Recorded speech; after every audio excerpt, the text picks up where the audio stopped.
Muito obrigado, Sr. Presidente. Queria começar por cumprimentar o Sr. Secretário de Estado.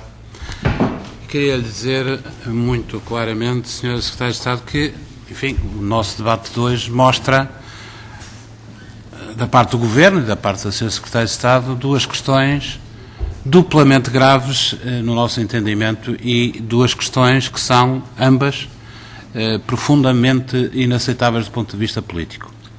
A primeira, naturalmente, prende-se com o problema da privatização e, designadamente, a privatização que aqui foi referida de, pelo menos até o momento, duas empresas estratégicas em termos nacionais, funcionando uma delas, pelo menos, em regime de monopólio natural. E recordar a todos que ainda há 7 meses, pelo menos 2 membros do atual Governo, eu diria 3, mas pelo menos recordo-me de declarações de 2 deles, diziam que, bom, as privatizações podem ocorrer, mas isto de fazer privatizações de empresas estratégicas funcionando em regime de monopólio é que não. E, portanto, aquilo que eram observações negativas de pelo menos parte do atual Governo, recusando a privatização de pelo menos uma das 2 empresas que já foram privatizadas, foram deitadas para o caixote do lixo do esquecimento. Mas convém que, do ponto de vista político, as pessoas não se esqueçam daquilo que disseram há 7 meses atrás, independentemente de hoje serem titulares do Governo. Outra nota, a Sra. Secretária de Estado, em nome do Governo, naturalmente, defendeu aqui que estas privatizações integravam um memorando de entendimento assinado pelos 3 partidos, PS, PSD e CDS, com a Troika. Sr. Secretário de Estado, não vale a pena, é desnecessário invocar o memorando. Pode invocar, por exemplo, os programas de estabilidade e crescimento aprovados antes. Pode invocar os programas do Governo anterior. Porque estas 2 empresas estavam preto no branco como objetivo de privatização dos governos. Portanto, não vale a pena invocarem um memo, um memorando, meus senhores e minhas senhoras. Isto é uma opção. Não tem nada a ver com o memorando. É uma opção ideológica do Governo e dos atuais membros do atual Governo. É verdade. Uma outra questão que a Sra. Secretária de Estado invoca é o facto da privatização representar a atração de investimento estrangeiro e, portanto, que tem repercussões na economia nacional. Ao Sr. Secretário de Estado, o que eu acho é que o Governo dá de bandeja a investimentos de risco, sem risco. O investimento estrangeiro em Portugal é benéfico, é positivo. Mas qualquer investimento privado, qualquer investimento de qualquer natureza, seja onde for, e em Portugal, naturalmente estrangeiro, deve ser um investimento como qualquer investimento empresarial, um investimento de risco.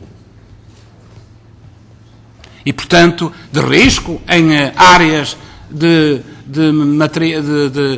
produtos ou de serviços que acrescentem valor acrescentado, muito bem. Só que o que o Governo faz não é potenciar o investimento de risco estrangeiro. O que o Governo faz com estas privatizações é potenciar o investimento sem risco em áreas e em setores que todos sabemos que dão lucro assegurado. E isto é tudo, Sra. Secretária de Estado, menos investimento de risco. Como é desejável que seja qualquer investimento de qualquer natureza estrangeiro. E, portanto, pode defender que isto dinamiza a economia nacional. Não. Eu vou-lhe dizer que subtrai liquidez para que o investimento estrangeiro fosse feito, de facto, em áreas de bens transacionáveis que interessassem ao desenvolvimento, diversificação e aumento da capacidade produtiva em Portugal. É o contrário. É ao entregar setores estratégicos sem risco e potencialmente geradores de lucro assegurado, de lucro feito ao longo de anos pelos portugueses, de certeza que naturalmente está a desviar esses meios e essa liquidez daquilo que deveria ser necessário. E isto é verdade para qualquer tipo de investimento estrangeiro. Seja ele chinês, seja ele brasileiro, seja ele árabe, seja ele alemão, etc.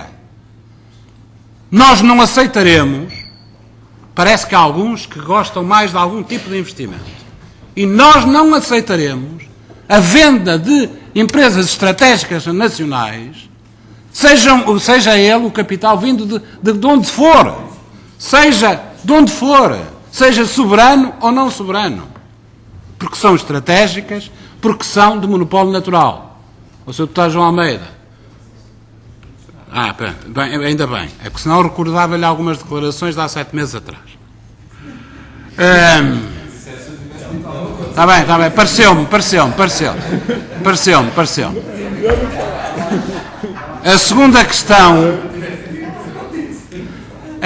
questão grave que aqui a senhora Secretária de Estado veio dizer foi a questão que causou e que determinou a sua vinda aqui, e é aquela que vem-nos informar que quem legisla em Portugal não é o governo português. Quem legisla em Portugal é a Comissão Europeia. Eu acho que era mais fácil, em vez de mandar para lá uma proposta para ser fiscalizada e recusada, a senhora Secretária de Estado, em nome do Governo, pedir à Comissão Europeia que produzisse a legislação aplicável nesta questão em Portugal. Era mais fácil. Não havia recusas, não havia alterações, não havia tempos de espera, não havia nada. Havia, pronto, já a formulação definitiva da legislação. Eu só gostava de perceber se a senhora Secretária de Estado e o Governo acham que os outros países da Europa, que continuam a deter participações sociais determinantes em empresas estratégicas dos respectivos países, se perguntaram à Comissão Europeia se eles podiam manter. E se, quando legislam nesta matéria, as golden shares que alguns deles mantêm, se essa legislação também é submetida aos interesses e à opinião da Comissão Europeia. E nós todos sabemos que não. Em termos particulares, enfim, daquilo que é acessório no meio deste debate importante e que foi suscitado pela causa mais acessório,